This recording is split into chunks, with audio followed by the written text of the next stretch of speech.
Are we live? Yes, we are live. What's up, everyone? You are now tapped in with Leveraging Your L's, where we share the lessons that we learned in this notary business and try to help you avoid those same pitfalls. My name is Rafael Jimerson, aka Stamp, with the Stamping Academy, also owner and founder of Stamper Signings, and we have my lovely co-host Tiara Bryant, the Efficient, I believe, co-founder of the Wedding Efficient Academy as well. What's going on, T? How are you doing on this lovely Thursday? I'm good, man. I'm in Vegas. I Hey, mean, come on. what How happens can in I? Vegas stays in Vegas. Period. Like, how can I not be anything else but good? No, it's really cool to be on the West Coast. I'm finally in the same time zone as you, and I still got the math wrong, but it's fine.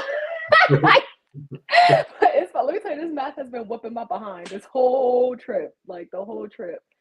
Between the daylight savings, right? Then we lose an hour, or we didn't lose an hour if we live in Yeah, Arizona, like that whole craziness. yeah. And then my phone, I guess, came into this time zone, but my watch didn't. So I'm like, my phone will say 11, but my watch will say 2. And I'm like, well, what time is it? Like, what time What? is it? I have no idea. I'm calling my family. It's 12 o'clock back home. It's just not clicking. The All math right. ain't mathing. They like, what are you doing? Are you all right? Right. Why are you calling us so early? But then on the flip side, they calling me at 4 o'clock in the morning because it's 7 o'clock back Ooh, home. So ooh, ooh. Yeah, I'll be like, man, what are you doing? Yeah, it'll have you all out of whack for sure. Damn. a lot. Sheesh. Yeah. Salute to the time check. Salute to all y'all that work graveyard shift. I know y'all was hot. You about to get off at whatever time back hour. Ooh, I know y'all hot. That's happened to me before. That's Do happened you to me. did you get paid an extra hour? I think now I'm thinking about it. No, I don't think I What? did. I remember when I first started out like really working like graveyard shifts, so what years ago. And I'm thinking like, all right, daylight savings time, I'll be all right. And I think I was supposed to be off like 6. And it's like 3 a.m. because I have like thinking it's like I got a 2 hour window, then I'm out of here. It was 3:59, it went back to 3 a.m. I was like, oh no way. I can't do this. This is not gonna work. It's not gonna work. So I feel for I y'all out mean, there. technically that's a 9 hour day. Like, yeah, you really should get paid an extra Yeah. hour. Yeah. Yeah, you really should. But some of these companies, they be skimming, so they don't like to give you all your money, right? So but that's neither here or there. Um, let's get into it. Before I ask you, can I start off with how my week has been going? Because I know we got a lot to talk about with you today. Yes, please go ahead. Definitely. So this week has been really good so far, even last week, but I'm going to focus on this week. So this week I've been really ramping up the content. I've been kind of MIA for, I want to say, for the large part of 2023. At the top of the year, I was getting out content. I want to say I had a gap between March and probably up until now where wasn't really getting out the content like that. And obviously we do leveraging your L's, but not to the level that I'm accustomed to doing. So this week I've been really intentional about just keeping things simple and just showing folks what it looked like when I go into an appointment and letting them know what it looks like after I come out of the appointment. So I try to give like a post game report or a post signing report on how to sign on what to do after the signing. That's Uh, fire. yeah, so I've been trying to ramp it up a bit, but it's all about kind of just being consistent, right? So just trying to be Yeah. consistent and continue to build on that momentum. And of course, we always got signings. So I just had a signing before I jumped on today. Had another estate plan signing that took place down in Inglewood. Shout out to Vanessa Perez, if you're watching this. I surely appreciate you for knocking out that signing for me. Thank Got you. another got another estate plan signing down in Dallas. Is it Dallas? I think, or Austin, one of those cities. Shout out to Roger Thomas. Appreciate you, brother, for taking on that last minute signing. Even though he was already assigned, I had the days mixed up. So he was still available. So I definitely appreciate him. So we keeping this thing rocking and rolling. And what else we got? I'll do the announcements at the end of the show. But that's what we got going on. Another day, another signing. Yes. Oh, okay. So before we get into my week, Mhm. I gotta ask you a question because I feel like whoever gonna watch this, whenever they watch it, is gonna need this answer. How Okay. did you get back into the flow or even wanting to, start creating content again after taking, that type of gap? Because I think people feel like, okay, I haven't posted in like 3 months. Yeah. What am I gonna post about? Like, you know what I mean? Like those Yeah. kind of things. Like, what is that gonna look like if I start posting again and then next, another Mhm. month pass and another month pass? So yeah, speak to that real Mhm. quick. Yeah, definitely. What got me back into it? So honestly, I be getting, I still get like DMs from people that got like questions about the notary business. And then I had did the workshop. I did a free workshop. Was it last week? Last week I did a workshop on estate planning, the estate planning estate planning notary document review workshop. So shout out to everyone that attended the workshop. And it was really good attendance, right? And it felt like even though it had been a while since I did a workshop, but when I got back on there, it felt like I didn't miss a beat. I felt really good. Like I feel like I didn't miss a beat at all, and it was just like all those just from what I feel, all those feelings that I had from before when I was doing those classes. I was like, you know what? Let me get back into getting this content creation again. And so I watched a couple YouTube videos. Shout out to him 500. Just help you really simplify things a bit on the content because sometimes I tend to overthink. It's like, should I do this or should I do that? And he pretty much was just saying, like, just talk about what you normally just talk about what you do already. You don't need to reinvent the wheel. Some of the same stuff that I was, like shout out to Charles over at Capital Mastermind. Some of the same stuff that they always preach, but sometimes you just need to hear those things again to reinforce. You just sometimes you need those things to be reinforced into you. So I was like, you know what? I'm gonna just start off this Monday. Just I already have my calendar laid out. So, all right, let me just record what I'm doing this week. Whether I'm going into a signing, I'm gonna talk about what I'm doing after the signing. If I'm going into a networking event, I'm gonna just record that, and I'm gonna just talk about what I did after that, and just share some quick tips. Just wanted to come into the week with just giving value, and that's pretty much it. Really, nothing too crazy. I know it's saying there is such a wide gap as to how I haven't recorded anything in a while, but all it takes is just for that one video. I posted one video, and I was like, all right, I think I got it. And so now it's just about again, just keep just pumping out content. And what I normally used to do before was like I would post videos and I would like wait for like the likes and wait for comments, see what people are doing. I'm not even doing that. I just post it, get off Instagram, get off TikTok, and then let's Yeah. get ready for the next video or so. Just not overthinking it. Just do it and then move on to the next phase. Oh, that's what's up. That's key advice right there. Yeah, man. Just key thing is not overthinking it. Just record what you do already. Like I think, like I said, we overthink it. We think notaries want to hear one thing, but actually they just want to just hear the simple stuff. Like what they just want to know, what does your day to day look like Yeah. when you don't have appointments? What are you doing? If you do have an appointment, all right, what does it look like when you're at the signing table? Yeah. They just want to just know just the simple things. What are you doing? And they just take the information from there and go and just apply to what they're doing. Oh, that's what's up. I really rock with that. I do think, a lot of times we overcomplicate it. And I feel like you're right. We get the same, type of advice, which is don't reinvent the wheel, do what you already know and just keep it pushing. You know what I mean? Just keep Yeah. being consistent, put it out there. I think I'll say these two additional things that I learned from, well, I ain't gonna say I learned from one in class that was reinstalled in one of these seminars that I took this week was, stop following your peers. I think a lot of times we like follow our peers. And so now we're constantly seeing what our peers are doing. And then we get Yeah. into a place of comparison or we get into a place of feeling inadequate because we see other people doing stuff and we're not doing stuff. And we feel like we're on the same level. And well, how can they do it? And I can't do it. And I think Yeah. that further, adds more limited beliefs that you can't do it because you're watching somebody else do it all the time. So definitely be mindful of who you're following, like what Yeah. type of content that you're taking in, especially because your peers aren't your clients, right? They're not the people who is going to book you. Like they're not. So People that be is one piece. Not for real. Not for real. And then the other piece was, like you said, post it and then get off. yeah. Like, don't wait to see who's gonna comment. Don't wait to see if it's gonna blow up. You know what I mean? Don't wait to Yeah. see what their engagement is gonna look like. Just post it and let God do his thing. But let the Yeah. algorithm move it how it's gonna move and Yeah. leave it at that. You can't control it. After you post it, you can't control it. And I think Yeah. that's one thing that helps alleviate like that pressure as well. It's like, all right, I put it in the world, and now let's see what comes of it, instead of what is everybody gonna do? What they gonna say? Is it, you know what I mean? That type of Yeah. thing. So that was Yeah, my little you can't tidbit. control what people gonna say or do. I mean, if they like it, they like it. If they don't, they don't. It's like, all right, that's not gonna stop me. I just Yeah. gotta you just gotta keep putting that information out there, and eventually you get to a point where you just gonna flood the algorithm, and it's just that's all that you see is you.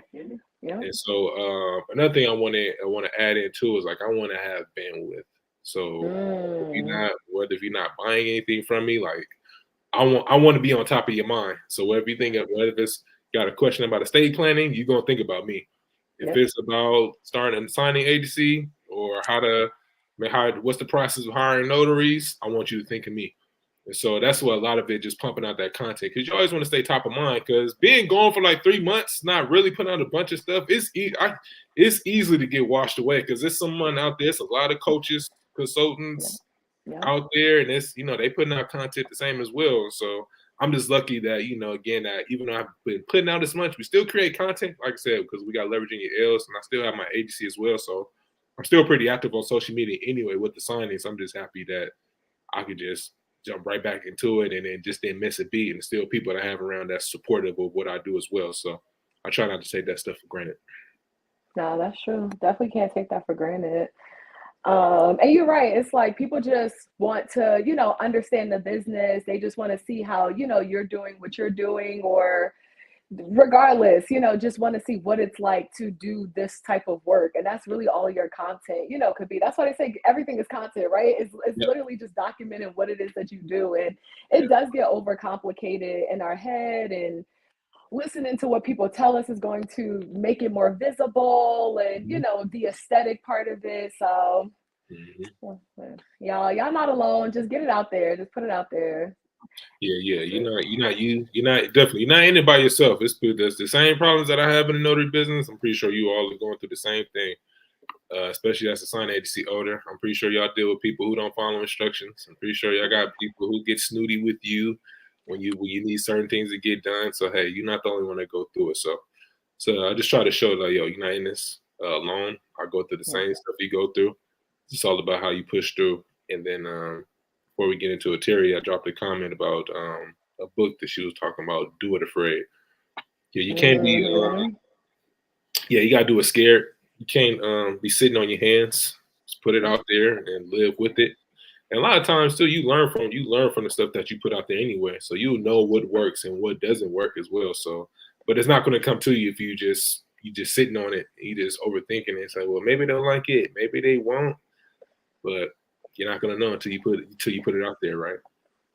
Yes. Okay. And this is my last part, because I feel like we keep vibing off off of the same part. But Yeah. one of the things I also want to say is I think we need to come into a place of like being able to embrace failure, which is really Mm, literally why we started this yeah. conversation, this podcast, leveraging your else. Literally, it's really about just embracing failure and understanding that it's a lesson. And like you said, learning from whatever it is. So you got to put different type of content out there so you can figure out what does give you the best, interaction or engagement or whatever it is that you're looking for when you're putting it out there. Yeah.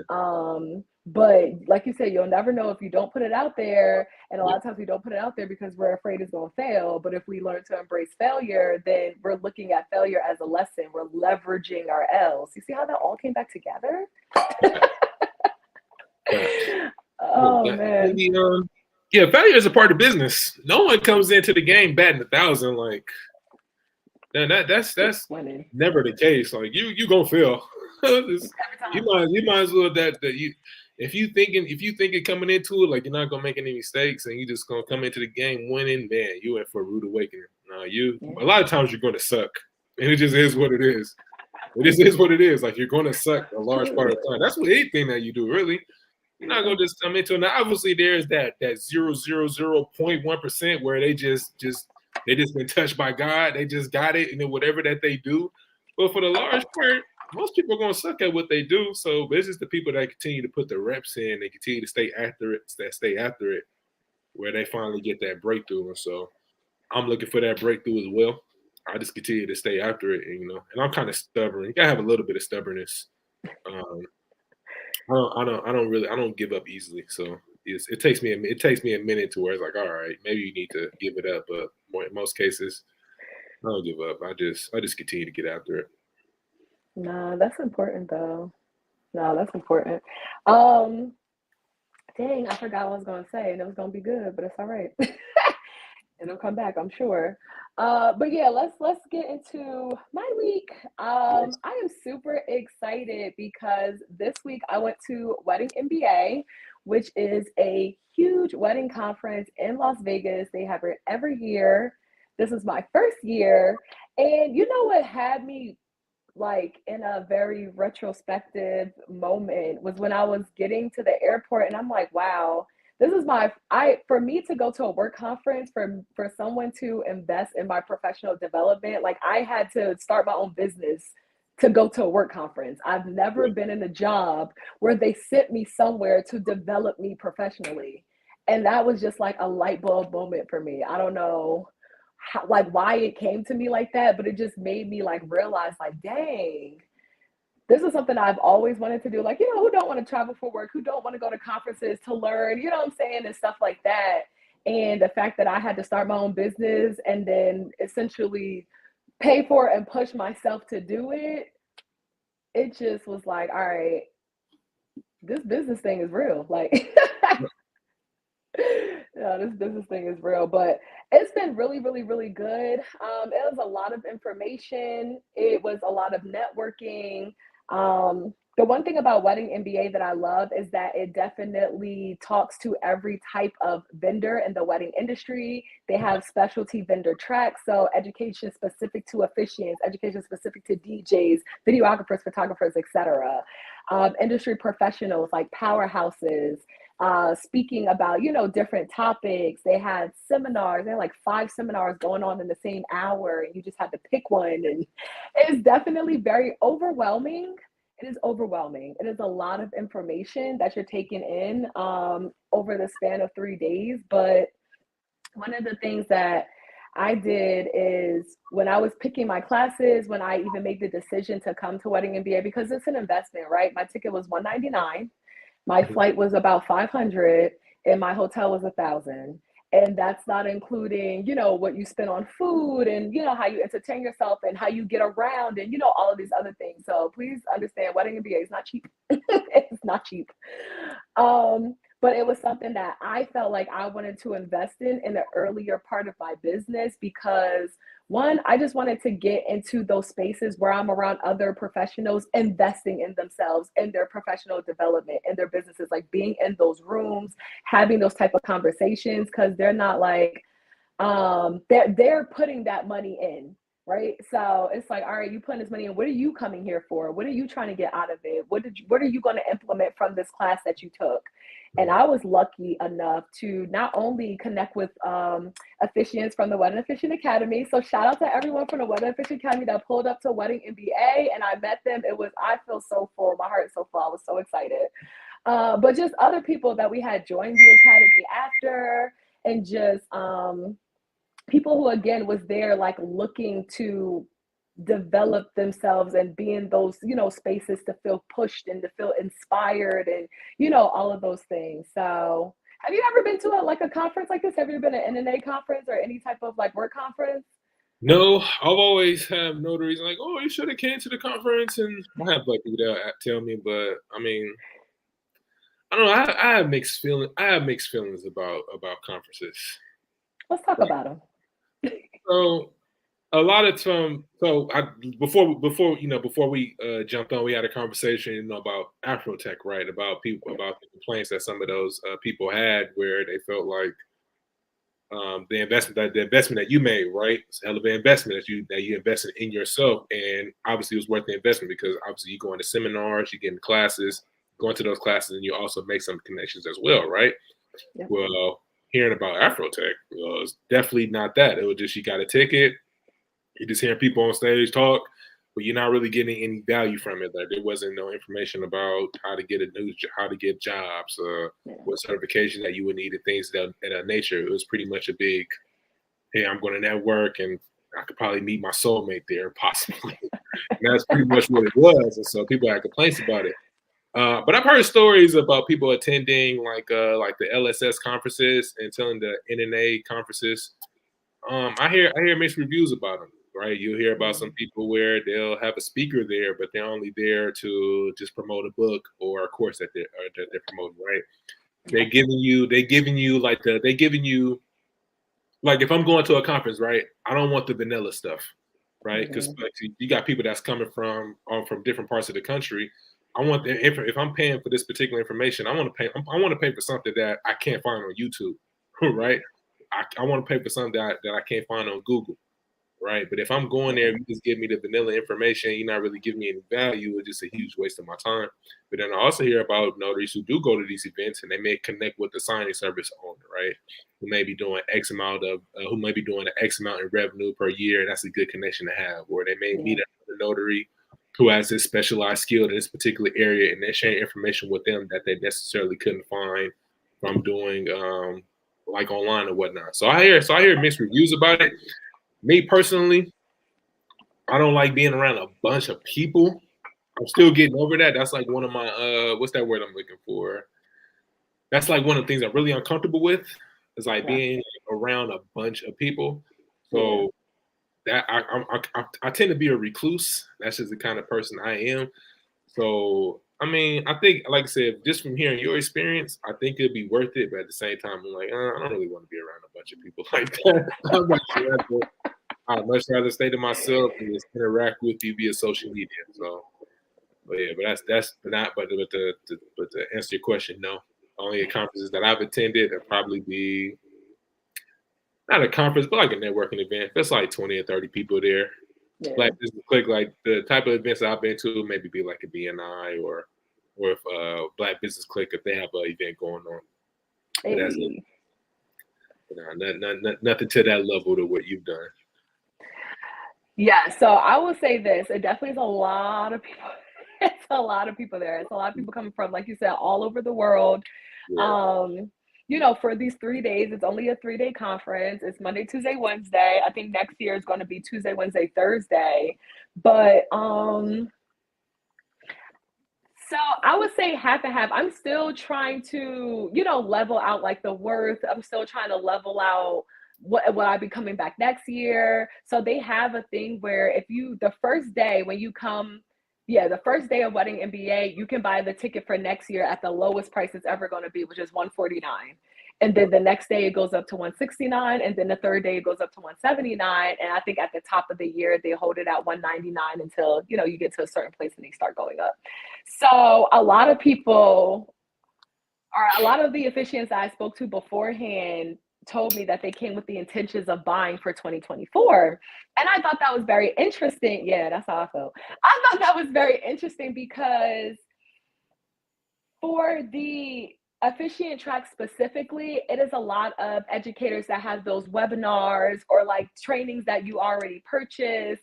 And to me, the information was not too much different than what I've seen from those educators before. And that's just because I'm very big in education and I'm on a free webinars. You know what I'm saying? I'll buy your training program if I've seen what you've done and I've interacted with you and such thing. So I do felt like for me, I don't know that I necessarily learned a whole lot more in my vendor type just Mhm. because I'm already educating myself so much outside of, this one conference. Mhm. But like to what you said, it's something about one, seeing these people from social media and like in real life. I think that has like an invaluable connection that you just can't, you know what I mean? Yeah. Like you're asking like people that you would have to pay, you know what I'm saying, to ask questions about Yeah. your specific business. You had that opportunity to have that type of connection in person and ask those questions and take those photos. And, now they're more aware of your business and now, they know who you are a little bit. So I Right. do like that part. I do like meeting the other officiants. We shared a lot about what we're doing in our own businesses, right? So, what are our plans for 2024? What are our creative offerings that we're thinking about doing or that we're currently doing? What are our prices? Like, what do we do for prices? What are our clients' journeys look like? Okay, you do it like this, I do it like this. And now you have a different idea and I have a different idea. That don't mean I'm gonna adapt your idea, but now I have another way of doing something. Yeah. So I feel like those type of things are absolutely invaluable. And I again, that's like a more like networking piece. Is Mhm. that worth 199? We will see. I can't even tell you because it's still like, you know what I mean? Like we're Yeah. still here. I implement nothing yet. So Yeah. there's stuff in there that was like, all right, I can add this or I can tweak this or I can make this a little bit easier, more seamless in my process. I can see the benefit of adding that. So I did have like those moments and really just the connections. But I'll say one thing that I was a little disappointed by, and I think it's just a reflection of the wedding industry, and it's also a confirmation that I'm where I'm supposed to be, is there's not a lot of Black officiants. There's not a lot of Black officiants. When I came into the room the first day, it was Reverend Orcella and maybe like a friend of hers or maybe another officiant. I'm not aware of who she is. But she was like, "Oh my gosh, like I'm so happy to see you." Yeah. She know me from Instagram. You know what I mean? Like I'm so Yeah. happy to see you because I'm just happy to see another Black woman and another Black person in this particular space. Last year, she said it was only two of them. She said they were the raisins in the potato salad. I said, That's I mean, immediately on the floor. Like I was on the floor crying. Like that was it for me. I was like the chef's kiss, right? So that's that funny. had me cracking up. But then more of us started coming in. And then now we're like creating this bond, together that is like, wow, Yeah. out of these, 50 people, here are these, six Black officiants, right? You Yeah. see the need. And on top of that, there were no male Black officiants, zero in that room. Yeah. So you already know, I always say that to you. But yes, so it was nobody in that space. And then on top of that, let's see, maybe there was, let's say 75 talks altogether over the span of the 3 days, right? Mhm. Out of the 75 talks, five of those talks were hosted by Black professionals, wedding professionals. Out of 75, only five. So again, we keep seeing the need for us in this industry. Yeah. And especially like, getting to that top professional level where now we're educating other people in this industry. Like out of everybody who talked on the officiant track, none of them were a Black woman. None of them were Black. Hmm. None. Do you think it's So because the word isn't out there about this type of event, or maybe because I know wedding? I mean, my knowledge of wedding officiating wasn't until last year, and I didn't even know that was really a thing. So is it maybe it's because it's not really that it's such a niche market that it's not really as popular as known, or is it just they know about it but they just don't really see the benefit and attention? I'll tell you this. I feel like maybe some people don't know about it. Maybe some people don't feel like it's worth the investment because this is not their full time, or they're not sure if they want this to be full time, or this is just a side hustle, or just a extra type of income situation. So it's like I don't know if I want to put that energy and effort into investing in that. Yeah. I think that's one part. I feel like as far as the educator space, there's just no educators like trying to take that role, like trying to Yeah. be in that space where it's like, all right, well, I want to take this on for us and our community and stuff like that. And like the tides are turning, like I want to service my community. I recognize that. Like I think I'm really honing down on being for the culture. Yeah. And it's because like there are more Black people getting married now. Like there's we're helping to congeal Black families back together. Yeah. And so I wish that there was more representation on a higher educator type level for people who look like me. So when I did find those people, I was like, oh, why do I not know about you? Like I wish I knew about you beforehand. I feel like it's a disservice to me that I didn't know who you were before this moment. Yeah. And so that was very interesting. Um, yeah, that was very interesting. But it's just, again, it shows me that this is why it's necessary and it's confirmation why I'm in this industry because people don't look like me in this industry right now. Yeah. Now I was going to say on a deeper level because I know we had these talks before, the messages that's put out there like on social media, like that whole gender war thing. I think that causes a divide as to why we don't see that message pushed out there as much, and why we Yeah. don't really see as many Black folks that's in the in the officiating space. But I think people like yourself and those other officiants there at the conference, we just need a push behind y'all because the Yeah. food was which because again your whole message is bringing back Black families together, and that message is not put out there as much because it's a lot of division that they try to put out there purposefully. It's not Yes. it's not by coincidence. No. It's being done intentionally to cause a divide in our community, and Yeah. so we need more people like yourself that put that message out there. Like, we want to actually bring more Black families together, and we need actually more Black officiates in this space. And I think if we see more people that talk about marriage, and this is a conversation I had amongst brothers that's married like myself. If we tend to have more of those conversations and let people know, like, yo, this the benefits of marriage, um, why we actually need to stick together as opposed to putting that message out there of division and whatnot. I think we'll see more and more people come into this space.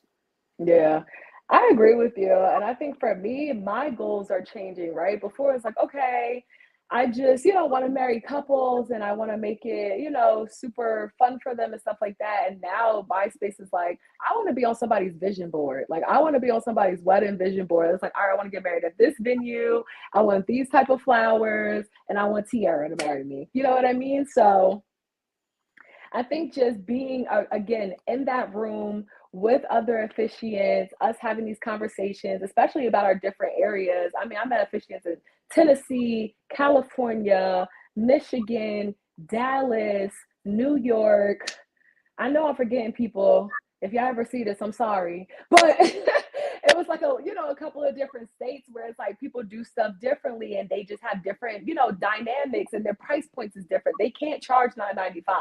Yeah, They can't. You will yeah, be priced out completely. yeah, So it's just having those conversations and understanding like you're not anything, your business is nothing different than mine because I charge, more than you. It's just, what your market is and how you're still going to differentiate yourself and make a successful business, in your market. So it was just those kind of conversations. I was like, okay, I like this, for that. I feel like that helped push me a lot too. And then going to other vendor type seminars was also very helpful. I really tried to pick the classes that I went to based off of what skills I want to hone into for 2024 and what new offerings I want to provide. So that's really how I try to, do it. I mean, I had to go outside of just officiant talks. Like I'm in a talk with a DJ and he's talking about persuasion and going for no and like helping your clients say no, like getting the no's out of the way so yeah. that they can get to the yes. And it's like, I ain't never thought about that. Boy, Like it was literally so good. He was basically talking about it was like reactive thinking versus like reflective thinking. And it's like, reactive thinking is when we feel like our freedom is being taken away from us or we feel like restricted in our decision making. So me trying to persuade you to say yes, it makes you feel like you can't say no. yeah, And then now you're pressuring me to say yes versus giving you the space to be able to say no. Hey, if I'm not the person for you, just can you let me know? It's okay. And yeah. now they have that space like that. They don't feel like you're pressuring them, like they don't feel like you're being all salesy and stuff. So that was one of the psychology things. I was like, okay, I'm gonna try that. That's not something that I do in my business, and now I'm gonna try it and I'm gonna see which one works out for me. You know what I mean? So I like that because you get to see like what other people are doing in their business, and then now you get to try it out in your business and see if it's helpful or if it's not. So that was really cool. But there definitely were, some seminars where at the end people are trying to sell, whatever their training or coaching program is. That's just going to be what it is. Yeah. Um, but I do feel like overall for 3 days, it was a lot of information. Um, Let me be extremely clear, nothing is free. Nothing is free. The food trucks, they go up after the first day. That meal that was $17 is now 25 because it's Tuesday. So like let's be clear. Yeah. And if you do go to, you said what? I said, no, you're gonna spend money. Oh no, you definitely gonna spend money. And if you do go to a conference, I would highly, highly, highly suggest that you plan it out Plan out where you're going to stay, plan out how you want to spend your money. Do you want to spend your money on transportation and food or not? Do you want to find a hotel that's closer? Do you want to find a hotel with like a kitchen so you can do like an Instacart order and now you're not spending as much money out? So you have to take those things into consideration to make sure that it makes sense. You got to still be able to run your business while you're gone. I have 2 consultations on my calendar for next week. I have no idea where they came from, but we're happy to see it. Still being able to book while you're away, like that's pretty awesome. So that was like a really good experience. I got to meet people from my fellowship. That was really nice. Went to a party or two. Nothing crazy. I ain't go see Usher or nothing, but but I just kept it cute and low You key. breaking up Real like marriages too. relaxed. Yeah, ain't nobody messing with Usher, bro. Yeah, we see Ain't you, nobody Usher. messing with Usher. We see what you did with Kiki. Yeah, we ain't remember. We ain't forget. We ain't forget. Oh my gosh, that is literally so funny. But no, wedding MBA was definitely a gem. I was gonna ask you. So for those, let's say we got those people. For those people that's been on the fence about attending a conference, right? Not to listen to you. Did you have sort of like a game plan coming into it as far as like, all right, I'm attending this conference? We know you have a game plan as far as like just mapping out your expenses and things, right? But as far as like the game plan is like, all right, this is who I want to talk to. This is what I'm expecting to get out of attending this conference. Like seminars, like was there like a strategic approach as far as when you came, like soon as you touched down or before you touched down, it's like, all right, this is what I'm looking to do. This is what I'm looking to accomplish. This is what the game plan was coming into it. Yeah, definitely. So I sat down and I looked at all of the classes that were offered and I tried to approach it 3 ways. So there is this powerhouse of a wedding planner, Black woman, gorgeous. Her name is Terica. She's like the queen in the wedding industry. Everybody loves her. Like she's Beyonce basically. She got her own music that play when she come on. She would not come on the stage until her music is playing. Okay, Beyonce, love her. But she put together a really nice resource called Slay MBA. Slay Wedding MBA. And so in it, she gave some tips of how to approach it with intentionality. So the first one was sit down, look at the schedule, look at what the description of the class is. And if you can find 3 things that you want to learn from that class, then that's something that you should take, right? Make a note of it. Make a note of what it is that you want to learn, right? And while you're in the class and you're taking notes, if your questions aren't answered, write them down as well. Talk to someone that also took the seminar, maybe speak to the speaker, see if they can get your question answered in that regard. And then from that, take 3 things that you want to implement from each class. So that was something I was very intentional about picking my classes. That's why I picked classes that either were going to hone in the skills that I feel like I'm lacking at or help me prepare for 2024. So that's how I picked my classes, because you have like 5 in a day. I'll just give you an example of what some of these classes were. So this one is creative content, social media action plan. The other one was so sue me, what's the worst that can happen? The other one was automate this, streamline your wedding pro business. Another one is it's getting hot in here, how to sell warm leads. And the last one was the power of lead response, increasing your closing rate. All 5 of those were held at the same time. That sounds like some fire classes too. No, it was definitely dope. It was a lot of information. It was people, that had their own businesses. Like there was just people in their own zone of genius speaking about what their genius is. Yeah. And so a lot of it is like sometimes it was people that I never seen spoke before. So those are the people that I wanted to see. So trying to be intentional about that. If it's someone that I have seen online that I know was going to be at Wedding MBA, I made it a point to try to like meet up with them, introduce myself to them, take pictures with them. And just really like make sure that I get what do you call it? I make sure I get the slides. As a lot of them had QR codes, so you can get the slides ahead of time. You can actually look at the slides while they're speaking instead of waiting a week after and trying to record every 1-hour session. I think sessions were about 30 to 45 minutes, but trying to record everything and I ain't got no freaking memory on my phone. Like I was like, I ain't trying to do all of that. Even though I did hear a tip that I did not take and I should have, and I will for next year. But I heard that Otter AI I think it will transcribe the voice, like it will Otter, transcribe the audio into text. yeah, Otter, Otter AI, yeah, Otter, Otter AI. yeah, that's Yeah. what it is. Yes. Yeah, So that was one of the things that was a tip that I didn't listen to, and I wish that I did. yeah, But can I imagine if I was just like having that speaker be recorded and everything being transcribed into something I can read. You know what I'm saying? Like that's a game changer that I did not take advantage of. So I'm telling you guys, make sure you do this. But yeah, like now I don't have to like stop, go back, listen to what they said again. You know what I'm saying? All of that other stuff. Now I can read it. Now I can pull the main points out of it and stuff like that. So that was one of the things that I wish I would have did that I didn't do to prepare. Um, and yeah, I just wanted to make it a point for anyone that I had seen on Instagram, anyone who told me they were coming to What an MBA, like I just wanted to meet them. So I made sure I DM people, hey, give me your phone number. I put all the officiants in a group chat. I invited them to our What an Officiant Academy if they weren't already in it. And even that fostered a relationship, a strategic relationship, because now we're going to different classes. Or now we're going, like maybe one or two of us are in the same class, and now we're saving a seat for each other because those classes get filled up. yeah, And it's like the first half of the room has tables, the second half of the room just has chairs. I need a table, save me a seat. So, stuff like that, it started to become a little bit more strategic as we got there. We started to, know, everybody's personality type, what they want to do, what they want to learn, stuff like that. So next year, definitely want to be more intentional about that beforehand. Maybe actually plan out like, okay, I want to know about this. You want to know about that. After, we're going to have notes to switch up. yeah, Another thing I will also say that we're planning on doing is creating an accountability partner.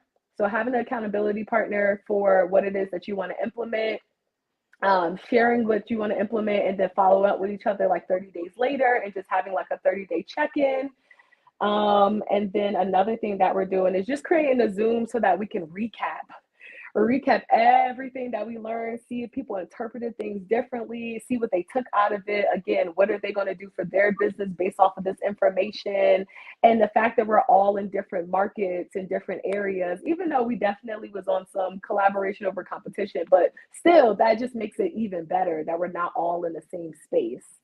yeah. So it definitely it was a little bit of strategy at the beginning, a little bit more strategy in the middle, and then the idea for next year to be even more strategic. You just gave a master class on how to 5, 10x your relationships, your connections, and how to leverage those connections in a way to where it's still to your benefit, to where you're not really missing out on anything as well. Some people charge for this information. People charge for this. That's also People charge for this. So I hope y'all were listening because, and just imagine too, like someone like, I don't know if you shy or whatnot, but someone like myself, I probably wouldn't even been able to just extend myself hopefully to ask someone to do that. Right. Just be able to say, hey guys, let's build some type of accountability partnership. Let's also recap our week. What are some things that we can take away from? What are some things that you're doing that you implement in your business that can potentially work for me? And what are some things I'm doing that I can possibly share with you as well? Yeah. Really, a lot of stuff. This is a lot of stuff that people are not really doing. And I think just everything that you just laid out just now, like that's the purpose of going to a conference. Everything that you just laid out. Obviously, going to conferences, a part of it is networking too. But but from what I'm hearing right now, like you've got valuable information, valuable relationships. Like you learned a ton just from being in the space. Now, like you said, you don't know if the return on the investment is going to come right away, but I'm willing to bet a month from now in 2024, you are going to see the benefits of attending this conference because I'm just hearing it now. Like you've already gotten better, and you like say only been out there for only you say you've been out there for a couple of days, 3 days, right? Yeah, I came out on Sunday night. I flew out Sunday night. Yeah, so just imagine just being in those rooms, just being in the environment in general, like it's gonna pay off. And then too, like I was already paying off because, like you said, you ain't been on the East Coast, but yet you already got consultations that's already been booked as well. So the return is already showing up, and so just imagine what it's really gonna look like in 2024 when again we pushing the message of people again more Black people getting married, more officiants getting into the space as well. So that's the benefits of attending a conference. It's not just to just go there just for the vibes. Like if I want to go for the vibes, like I can just go to the bar down the street and just Yes. Go on vacation if you want the vibes. Yeah, Do not waste. for the Yeah. vibes. Yes. And It's especially like this was vibes, but it wasn't because it still was like work. Like yeah, I want to say Monday was 2 to 5, 2 to 6. yeah, Yeah. Monday was 2 to 6. Tuesday was 9 to 5. And Wednesday was 9 to 4. So these are full days. Like I yeah, went to work. I haven't went to work like this in a minute, about 2 years. I yeah. was like, okay. But it sounds intensive. But it sounds intensive. But it's not. It's because because obviously you want to do things where it don't feel like it's work, even though it's intensive, but it doesn't feel like it's work because you having a lot of information that's coming your way, and like I said, the type of people that you coming across, like-minded people as well. Like that's how that to me that sounds like how a conference is supposed to be. Like I said, it's not like for the vibes, right? And especially in this environment where a lot of people are tight on cash, so you just to spend that to me, I think it was worth it, at least in my opinion. I think that was worth it. Nah, I would definitely have to agree with you. I definitely think it was worth it. I definitely think I am going to get a return on investment. It's all about me following up and implementing as well, right? I can't just be like, oh, I got all this really great information at Wedding MBA and it's going to stay in my noggin. Like, nah, we have to materialize it. Like, it has to come out from just being a thought or an idea into like something that's tangible that we can have a ROI on. I can't have a ROI on what's in my head. You know what I mean? Yeah. So I think that's the other, aspect of it. It is, I would say this, I definitely kept reiterating to myself, like, you're not overwhelmed, you're embracing. You're Yeah. not overwhelmed, you're embracing. And I feel like that calmed it, down too, because it's a lot of walking. Yeah. Back was hurting, people were tired, Yeah. but it was like a refreshing tire. Like, okay, this is a different type of tire. Like, this is a tire from like working my brain and like, talking to people and getting information and like having my cup being filled and stuff like that. Like with these other wedding pros who again want to give you this information. These people weren't like, oh, do, and then they walked off the stage and you never saw them again. No, they're giving people hugs. There's a line of people asking them questions, talking to them. They're taking pictures. When you see them in the hallway, they're still stopping and talking to you. You know what I mean? So I like that personable aspect of it too. That was really, really, really, that was really nice. And I feel like I ain't gonna say you don't see that at other conferences because I ain't never been to one, but I've heard of like that where like the speakers is on touch. You're not talking to Diddy. Diddy's not standing at the end of the thing. He's not taking pictures with everyone. He's not answering your questions individually. He's not following you. That's not happening. It's not. So that I like that part too. Everybody that they picked was extremely personable. Like I said, they were they're speaking of their zone of genius, and that's different because everyone was so passionate when they were speaking as well. And it's like it made you believe that you could do it just by like them saying this is how you do it. Like, oh, I can do that. Like, look how much you're convincing me that I can do that. I could totally do that. And I feel like that made people left that conference feeling inspired. A lot of content, a lot of ideas.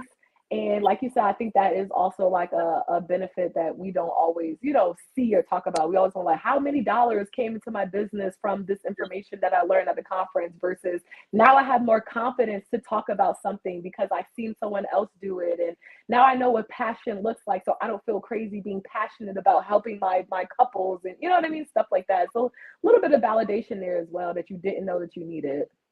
It's dope to have those kind of people pour into you like that. And that's because that's not always the case.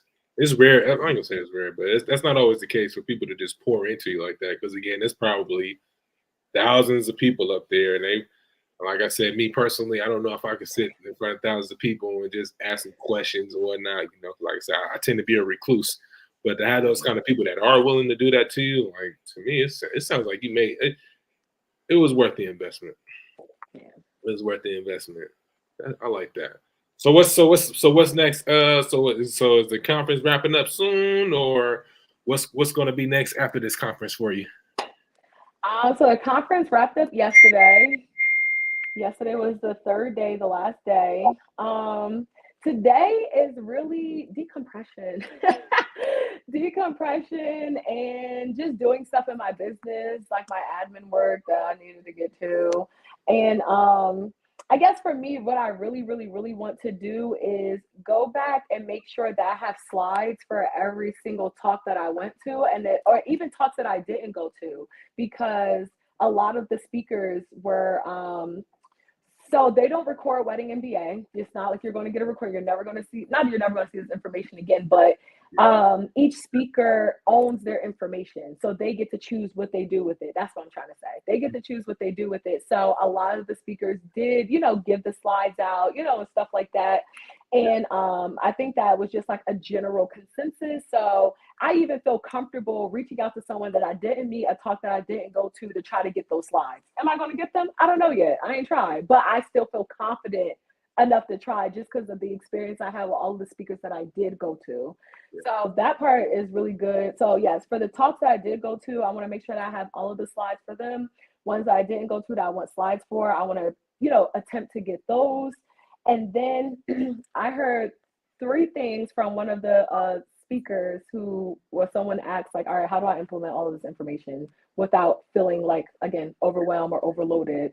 And he was like, however many notes you took, condense them down to one page, right? And then from the one page, pick 5 action items. And then from the 5 action items, pick 1 action item to do, and don't move on to any other action items or any other class or any other seminar until you do that one. So that's something that I am going to apply, because a lot of the times it's like, oh, I want to do this, I want to do this, I want to do this. And maybe you start here and they're like, oh, but I heard this in this class, and then you're going to do that. And then you start there and then you start there, and you just pick up all these little bags. And now you're like, bag lady, you're carrying all this stuff. He's like, I have to put all this stuff down. And then most of the time you're so traumatized from carrying this, like all of this information for so long, that like now you don't even want to pick nothing back up again. So I love that he was like, first of all, condense all of the notes that you took into one page. Let's start there. And then from there, take 5 action items. And then from there, only do one at a time and don't move on until you finish that one. And I'm like, okay, that makes sense. That feels less overwhelming than I took 25 classes over 3 days and I don't know what to do with all of the amazing information and gems that I got from it. We had a question. Someone had a question for you. They want you to quickly tell why you chose being wedding officiant. Oh, well, you know how I do. I did my first wedding on 2/22/22 for a Black same-sex couple who was getting married like a couple months later in Jamaica, and they just wanted to do something stateside. I had just put my business up on Thumbtack. I think like within the first week, they reached out to me and they booked me. And when I asked them why they chose me, they said, because you were a Black woman and we wanted to be married by a Black woman. And that's when it clicked that people are looking for me. And when I really started to think about all of the weddings that I went to and how many of those were Black women or just a Black, individual, it wasn't a lot of actually I couldn't recall any times.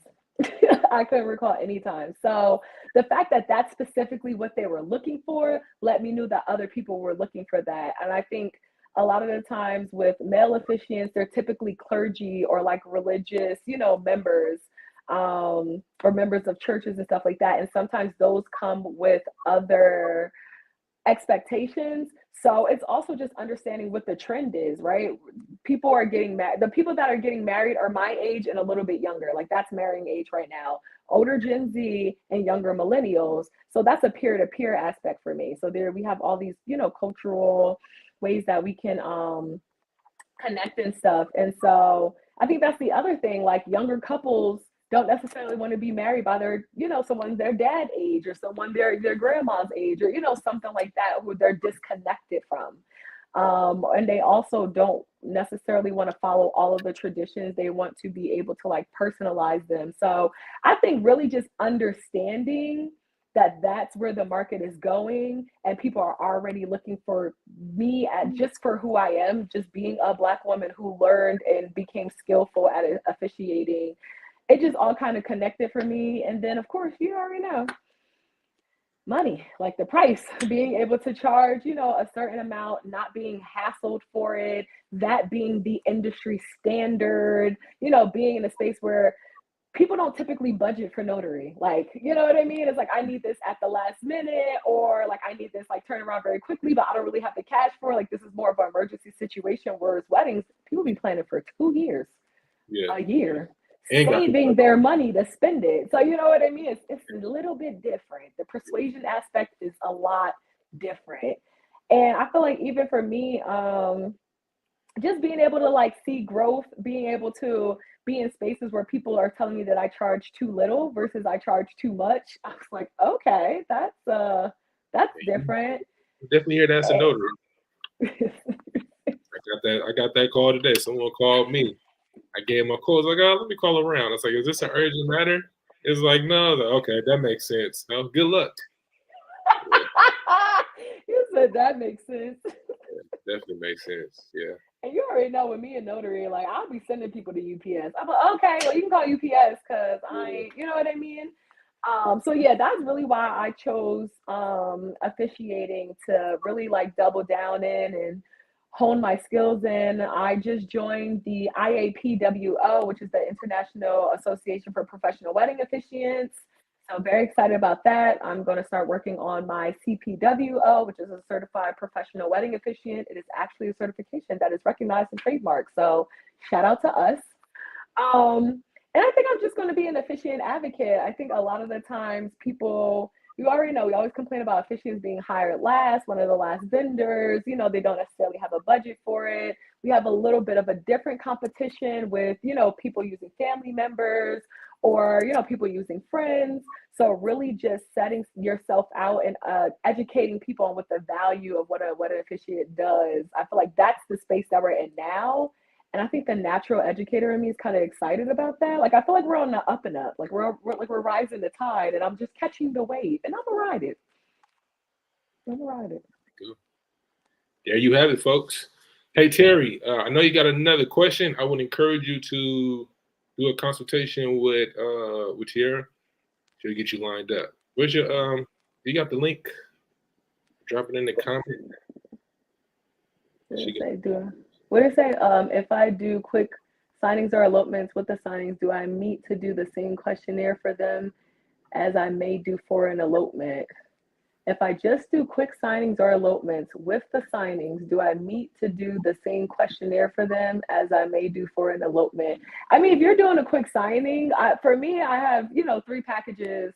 If you want to do a marriage license signing, that's no ceremony. That's just the 2 legal words is, do you want to marry each other? We do, and now you married, So you don't need no questionnaire for that, because you're not developing a love story, you're not creating no ceremony for them, you're not doing those custom, personalized things. That's not what they're asking for.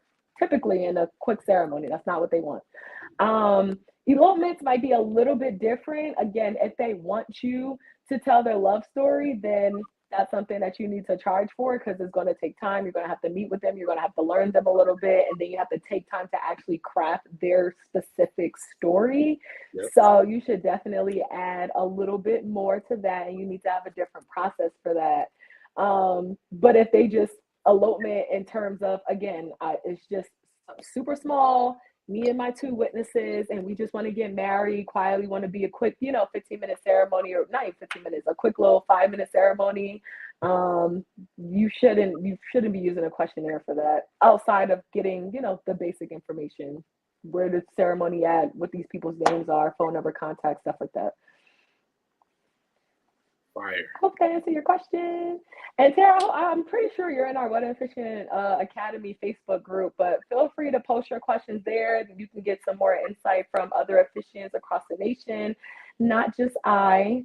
But I'm always willing to give some game. Always. This is a really dope episode. I feel like I got a lot of value from you, especially on the wedding space and attending conferences. Kind of made me change my thinking of potentially going to conferences. I've been approached by going to the NNA conferences, and I may end up going to one this year, or next year. The tickets haven't sold out already, so we shall see. Well, before we jump off, we got to do our shameless plugs. What you got going on here? Yeah, so next week, next Thursday, we have our November Officiant Social. It is virtual, so make sure that you are in the building. I believe it is from 6 to 8 p.m. Eastern Standard Time. I know that's early for y'all, and I'm so sorry, but I have a daughter, and I'm not about to be on no call at 9, 10 o'clock. I apologize. It's just not happening. Like, it's not happening. Schedule, some individual time. Work Yeah. with Norman. He still has his mentorship program for officiants. He is getting more. Listen, if you are in New Jersey, PA, New York, and you are not part of our officiant Facebook group, and you're not working with Norman as in his mentorship program, you are doing yourself a disservice. Norman is my mentee, so he literally, we are on coaching calls literally all the time. But beyond that, he's willing to take you on site with him. He's taking you to the weddings with him if you ask. Exactly. I'm not doing that. So please, if that's something that you are interested in, getting like real, like Norman is very, very, very good, very knowledgeable, very respected. People are understanding who he is. He's starting to understand his own branding. People are starting to recognize him. Like, you know what I'm saying? Like, get on. If you see people that's rising and you see them going up, those are the people that you need to connect yourself to, especially if they're willing to reach back. Yeah, not everyone is willing to do that. Bring you on with her. You know what's so funny because I always see like the notary Facebook groups. They always someone asking, can I shadow someone? And it's always someone like, it's illegal. You can't do that. Blah blah blah. But I hear stories about people bringing notaries shadow with them all the time. So people they pick and choose. So for someone like Lauren to actually want to do that, here's the key thing that she said. You have to ask. He's not going to extend himself for you to come with him. Like, no, you have to be willing to open up your mouth and ask to shadow him, because he doesn't have to do that. Nope. So you have people like that that's willing to, like I said, extend their hand out and reach back out and want to bring people up with them and actually willing to help them. Like, take advantage of that. Please. Most people, because if he charged me, does he charge to do that? It is a bartering system because you will be taking, photos for him and videos for the ceremony, which is content. Take advantage of it. So take advantage of it. Come on, like, please, y'all, please. He just brought he had a wedding. I want to say it wasn't this past weekend. I think it was the weekend before. And someone in another Facebook group, which is Wedding Officiants of America, was again looking for a mentor, and he offered. And I think it was someone from New York, and I think 2 people were from New York that had asked him, but the other person wasn't willing to travel to New Jersey, but one was. And so the one who traveled to New Jersey got that hands-on experience, got to see what it was like being in a wedding, or being in a wedding and seeing what it looked like on the back end.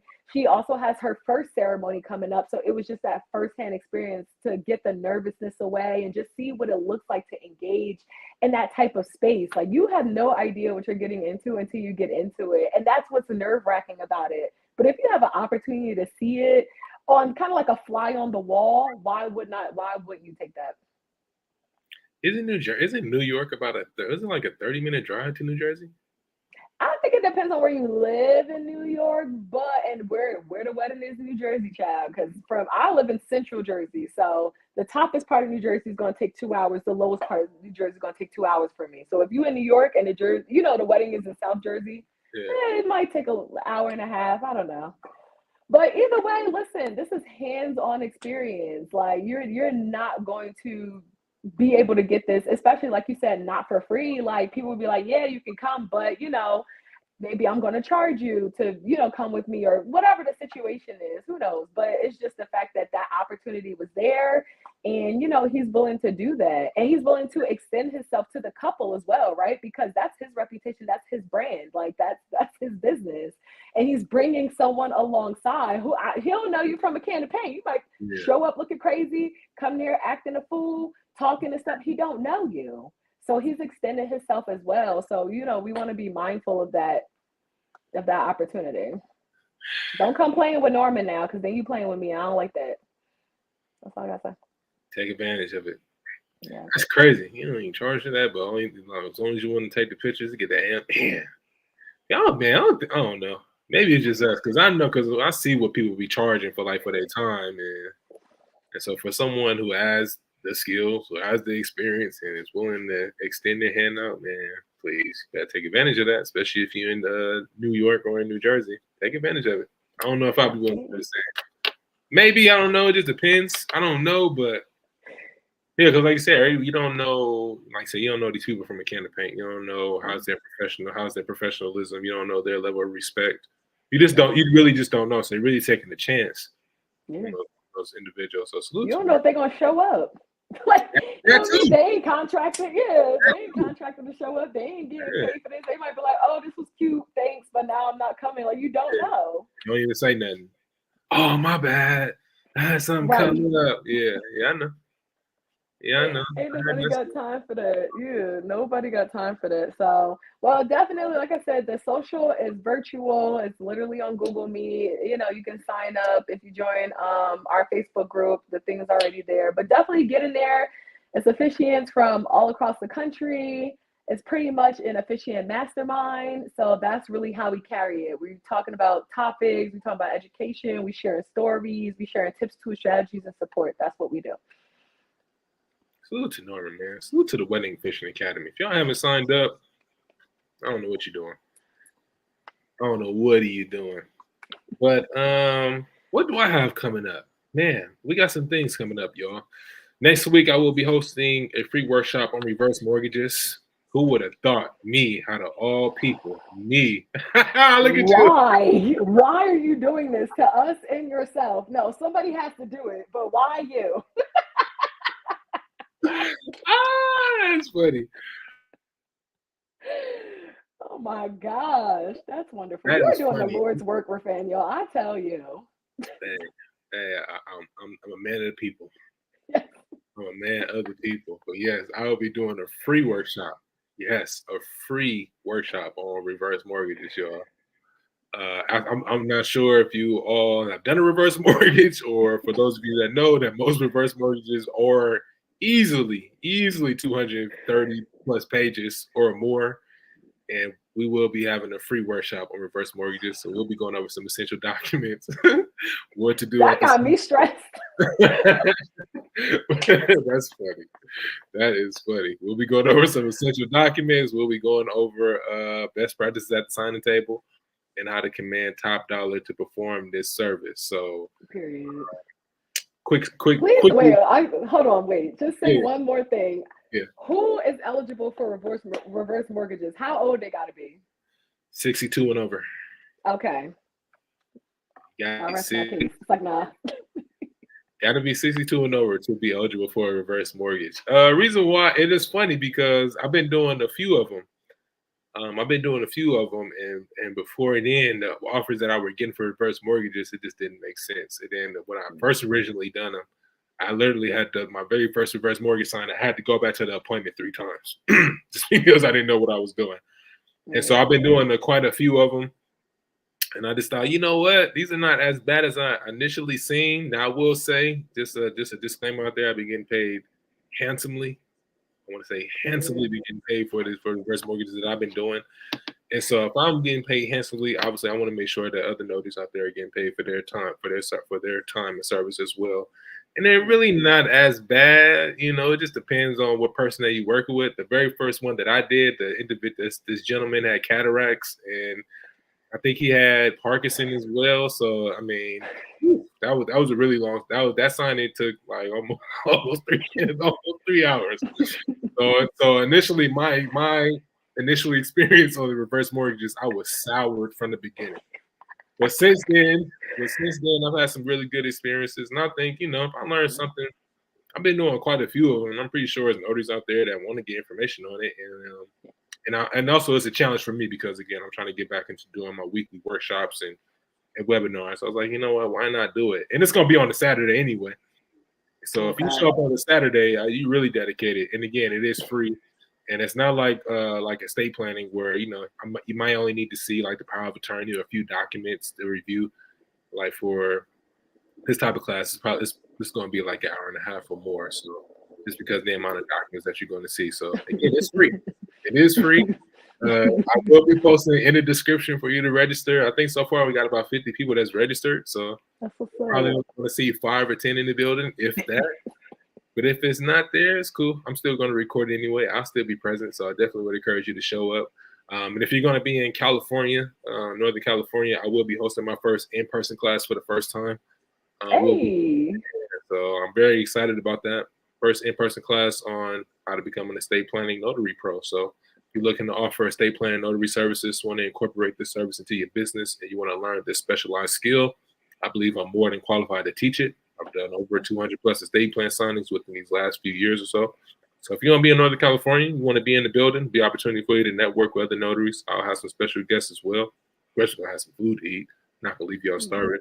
But if you happen to be in Northern California on December 9th, definitely want to encourage you to be in the building because I will be there as well. So otherwise, the links will be in the description once this video is posted live.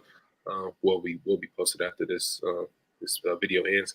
I appreciate y'all for attending today. Hope you all listened to what Tiara had to share today. She shared a lot of valuable information about conferences, networking, being strategic in your approach, the investment, not only the investment that it takes in yourself to get to where you want to get to. So if you didn't take anything from that, I highly would encourage you to watch this again. Otherwise, thank you all for tuning in. Appreciate y'all. Love y'all. Until next time. Peace.